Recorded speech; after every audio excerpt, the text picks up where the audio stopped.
జ్యోతిరావు పూలే ఆశయ సాధనకు ప్రతి ఒక్కరూ పునరంకితం కావాలని వైసీపీ ఉత్తరాంధ్ర కోఆర్డినేటర్ మాజీ మంత్రి కురసాల కన్నబాబు పేర్కొన్నారు. కాకినాడ రమణీపేట వైద్యనగర్లోని వైఎస్సార్ కాంగ్రెస్ పార్టీ కాకినాడ రూరల్ నియోజకవర్గ కార్యాలయం నందు మహాత్మా జ్యోతిరావు పూలే జయంతి కార్యక్రమం ఏర్పాటు చేశారు.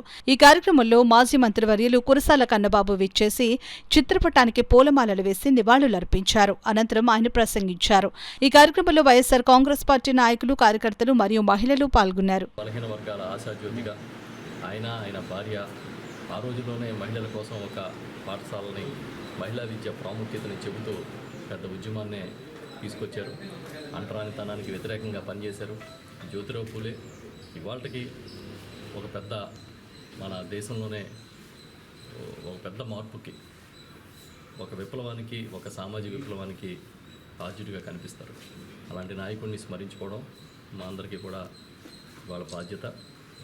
మా పార్టీ అధ్యక్షులు గౌరవనీయులు జగన్మోహన్ రెడ్డి గారు, మీకు తెలుసు, బడుగు బలహీన వర్గాల కోసం, వెనకబడిన తరగతుల కోసం, నిరుపేదల కోసం, పేదల కోసం ఏ విధంగా పనిచేశారో అలా పనిచేయడానికి ఎంతోమంది ఆయనకి స్ఫూర్తినిస్తే అందులో జ్యోతిరావు పూలే కూడా ఒకరు. మేము ఎప్పుడు కూడా ఈ పార్టీ తరఫున పెద్దల పక్షాన కాదు, పేదల పక్షాన, బడుగు బలహీన వర్గాల పక్షాన నిలబడతామని ప్రతిసారి ఆయన చేసిన నినాదానికి, జగన్మోహన్ రెడ్డి గారు ఇచ్చిన నినాదానికి మేమందరం కూడా వెంటుంటామని చెబుతూ జ్యోతిరావు పూలే గారికి మేము ఘనమైన నివాళులు తెలియజేస్తాం.